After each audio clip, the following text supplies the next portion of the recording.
Ons het informasie gekry Ja. dat sy gestap het met 'n dinges met 'n meisiekind. En die meisiekind is by die huis en die meisiekind sê nee, maar Patrice het weer terug huis toe gekom. Nou nie meetie, maar sy vergeet, maar is nie 'n lang tydperk so meerder as 'n uur. Dan kom haar mind weer terug.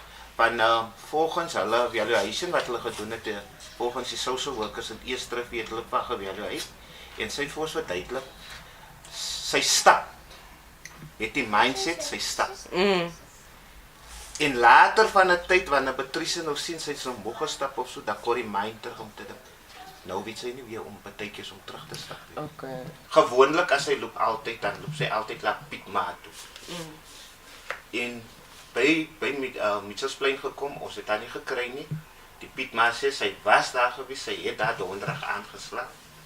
Sy sal nie vir jou, sy kan nog nie lees en skryf nie, maar sy sal vir jou presies sê, waar sy bly, en dinges, en as sy vir u sê, sy gaan nie terug nie, sy gaan nie vir u sê, sy gaan nie terug huis toe gou nie, sy wil nou daar gaan visit, dan gaan sy die plek vir u wys, om daar uit te kom.